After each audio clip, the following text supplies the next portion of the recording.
And we're here with our brand new head football coach, John Bonamego. John, thanks so much for making time for us, Coach. We really appreciate it.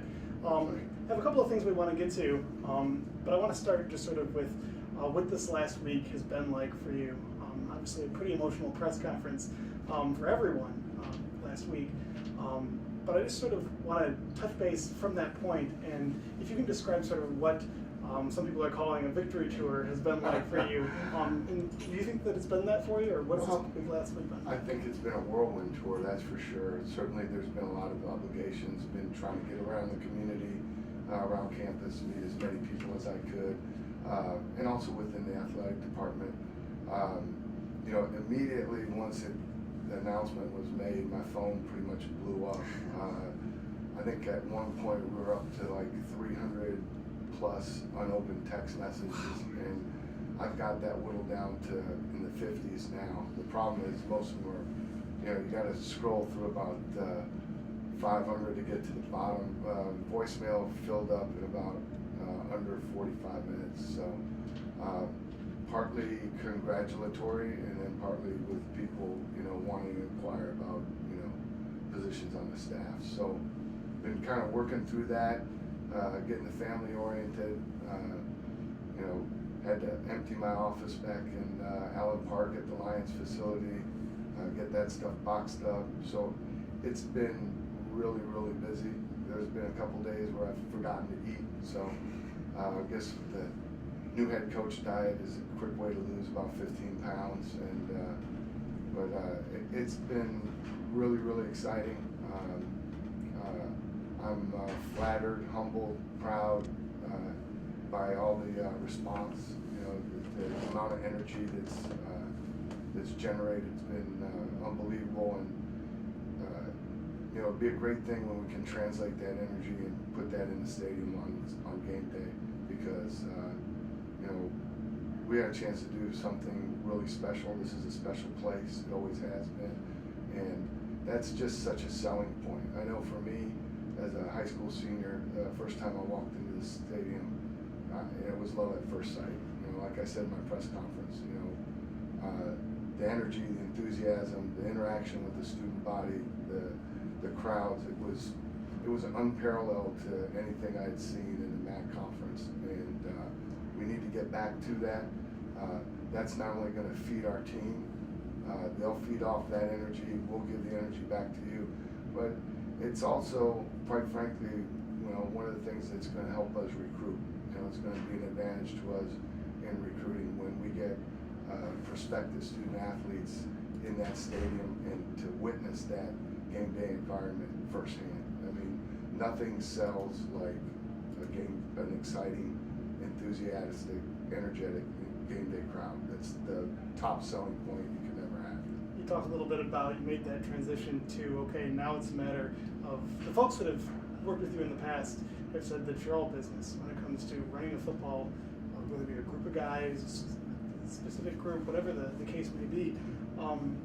I guess the question now becomes this specific team this year, this coming fall, and what, in your opinion, is the biggest upside to this specific group that you have? Well, we're still in the early stages of evaluating, all the pieces. My top priority right now is to round out the coaching staff. Once that's done, we're going to lock ourselves in a room and decide and really write our dictionary, because communication is the number one thing in anything you do. So we want to make sure that we're speaking the same language across the ball. It's important for a number of reasons. Number one, it allows our coaches to speak the same language, talk back and forth, but it's also important in terms of development of our young players. I've got a chance to watch these kids work 3 times, in our early morning fourth quarter program, and I've been very, very impressed with what's there. The work ethic, their attention to detail, they've really bought into that, and how they compete with one another and how they encourage one another. It's been a really, really, I've been really pleased to see that, so I really feel like there's a really good foundation to work on here. Now it's just a matter of really installing our fundamentals and our techniques and getting to work on, trying to mold what we want this football team to look like when we hit the field during the regular season. Have you spent any time looking at maybe what these players that you're inheriting now have done maybe last season or in the last couple of years? A little bit, not enough to really have a strong opinion. There's been so many other things at this point in time that have kind of taken precedence. Once the staff is complete and we start to settle in on what we're going to look like offensively, defensively, then we'll really start to look in and hone in on the pieces that we have. Is there anything about this job, just in the early going, that maybe you didn't anticipate, or maybe something that's different about this place that you didn't quite know? I think that anytime you take a new job, whether it's an assistant coaching job with another team, or you go from being a position coach to a coordinator, from college to NFL, NFL back to college, and certainly from becoming a first-time head coach, there's always going to be a learning curve. Even as someone that's been a head coach at another institution, at a new place, there's different ways that they do things. There's a new roster to learn. There's a staff you have to hire. You have to learn your personnel. So there's always going to be a learning curve, it's been steep. It's still ongoing, and I've just been really pleased, again, with the amount of support that we've gotten, Paulette and I have received throughout the community, and then within the athletic department and the players themselves. It's made the transition very easy, and we were able to kind of hit the ground running, and really haven't stopped. And we know that we knew there was going to be an avalanche, that it was going to be a lot thrown at us at once. I mean, it seems like everybody's kind of wants a little bit of a piece of your time, but that just goes with the territory. That's part of the job description, and again, I'm just excited about every little facet of it. It's just been a tremendous amount of fun, and I'm enjoying it immensely. You compared briefly the difference between the NFL and college football. How, for example, in the NFL, it seems like there's just sort of this pool of professionals that have held jobs at other professional organizations and come with a certain basic skill set. In college football, it's obviously a little bit different, where you have to sort of cultivate, first find that talent, and then cultivate it into what you want. I think there's a lot more similarities than people realize. In the NFL, you definitely want to build your team through the draft, but you only have 7 draft picks a year. Sometimes you have more, sometimes you have less. So there's a lot of players out there on Sunday that are undrafted free agent type players, and I really believe that player development is one of the priorities that you have to have in your program, in your staff, in your weight room, fundamentally, schematically, intellectually. It has to take place at every level. So yes, you are dealing with professional athletes, but there's an awful lot of player development that goes on at that level as well. And so, it's refreshing in a college atmosphere because they're a very captivated and engaged audience. The NFL is probably a little bit more business-like. Those relationships, those are the things that, for Paulette and I, are the things that are very important to us. So, we're all in the same business. Myself, every faculty member here, every head coach, every assistant coach on our staff in every sport. We're about developing young people, and developing them on the field and off the field to be great students, great citizens, and great players, great athletes. To take whatever potential they have and maximize that. And it's an ongoing process that starts the second you walk in the door, the very first time you get here, and doesn't stop until you walk off the field at your very last game. Once your staff is rounded out, as you said, and things are kind of set in the place that you want them, can players expect a more hands-on approach with you directly? Or? I would hope that they've already seen that. You know, I think that I'm going to be very involved. I mean, you know, there's going to be segments of practice that I actually coach. You know, and I mean that's what Doug Marone and I worked together in New Orleans, and took over the Syracuse job, and he shared with me that his first 2 years there he was kind of frustrated because he didn't feel like he was coaching anything, and then it was I think in his third year he kind of took over the special teams. He didn't have any background doing it, but he studied it, he took it over, and he really he enjoyed that aspect of it because it enabled him to work with each player on the team, and interact with them in drill work and in meetings and that sort of thing. So I plan to be very, very, very much engaged. They already know my door is open all the time, and I'm here for them. Are you one to get up and make a speech in front of the team, whether it be before a game, after the game, or at halftime? Absolutely, yes, absolutely. Where's that come from? But I'm also one that I want to be able to draw on relationships that I've developed over the past. So, if we get a former player in here, someone that I played with, or another generation, and if they've got a great message to deliver our team, I'm all for that. I don't have to be the one every single day to give the message. I think there's a lot of ways to deliver your message, and sometimes it's good for them to hear it from somebody else. Right. You talked about wanting to start and end your coaching career here at CMU, your head coaching career, that is. So then over time, how do you plan to make Kelly Short Stadium a place that other MAC teams, when they come here, go, man, I don't want to go there and play? I think that, quite frankly, that happens by winning.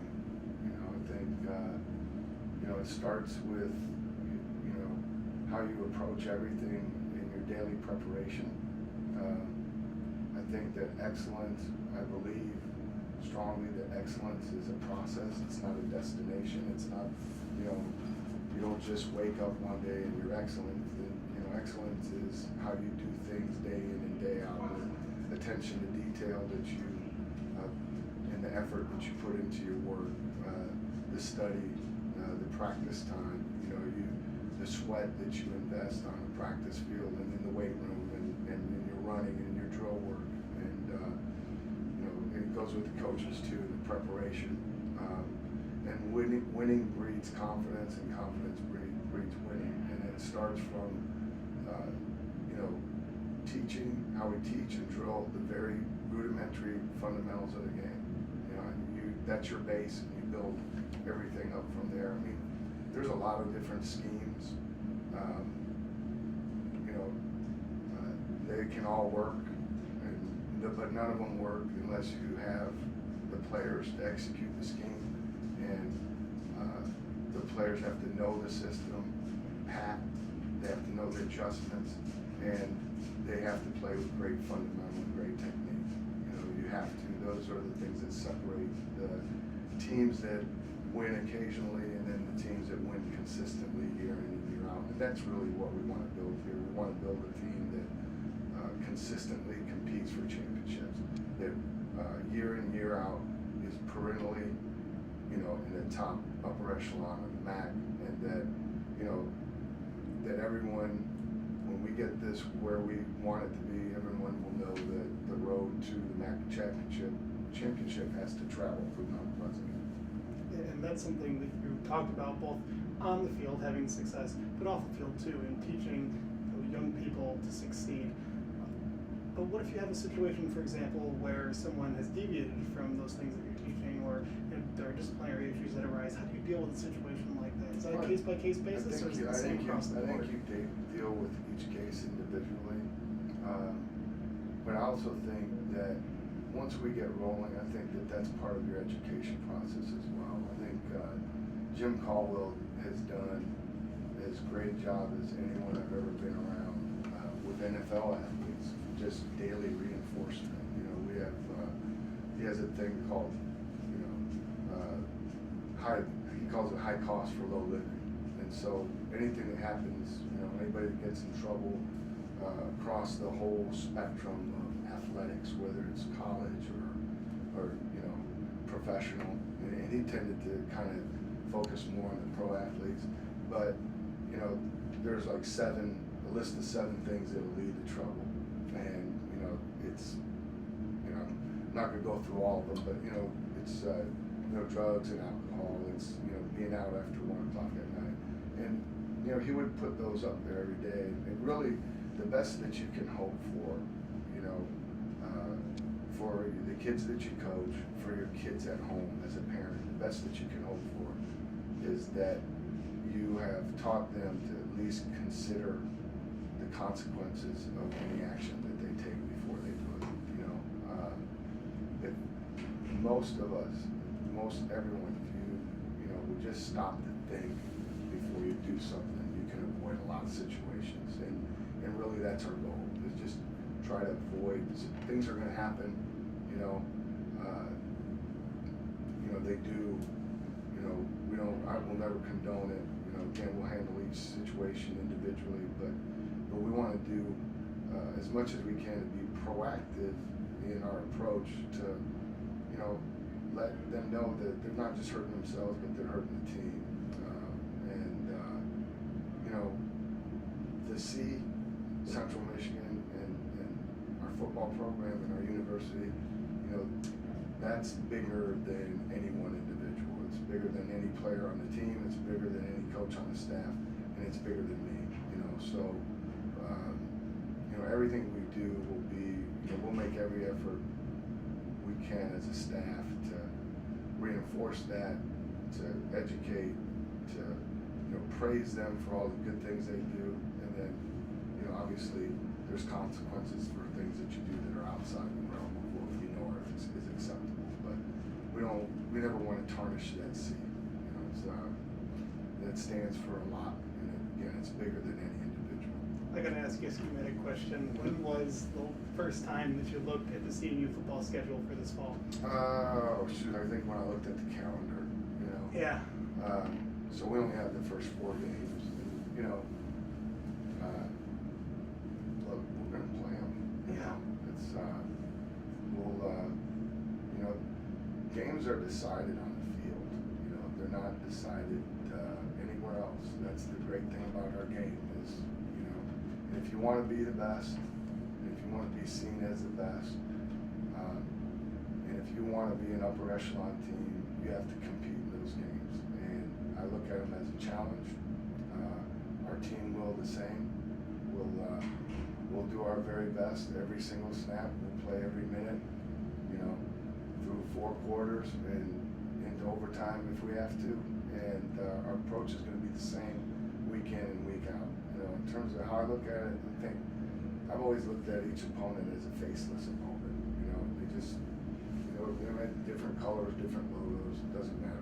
I'm more concerned about our attention to detail and our preparation, our effort.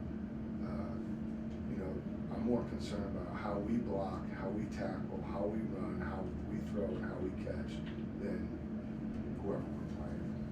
The focus is always going to be on us. Can fans expect any major differences in sort of the style of CMU football and what it's been in recent years to what they might see this fall? I think you'll see more up-tempo offense. I think you'll see a multiple offense. I think you'll see an aggressive defense that will run to the ball and that will hit. I think you'll see aggressive play on special teams in the kicking game as well. Okay. We'll touch on this briefly, but I want to come back to it. The culture of football at CMU, and you talked about making Kelly Shorts a place that other people don't want to come to play football games. How specifically do you get this campus community involved and engaged? Because obviously home field advantage is a big part of winning games in college football. I think a big part of it will be the energy that we're feeling right now. I think we're seeing it happen with our basketball team right now. And those guys have done a tremendous job of building the program up, and they're winning now, and they're competitive, and there's an energy, and then there's an excitement about everything that they're doing, and we plan to do it just that way.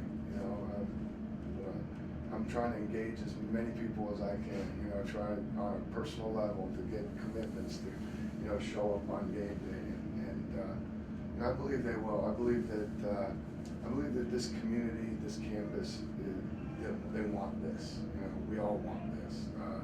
The people that have been here a long time, they know what that looks like. They know what that felt like, and they want that back. And you know, I believe that's a big reason why I'm here. I really do, and I feel a tremendous amount of responsibility to make that happen. I really do. It's not something that I take lightly.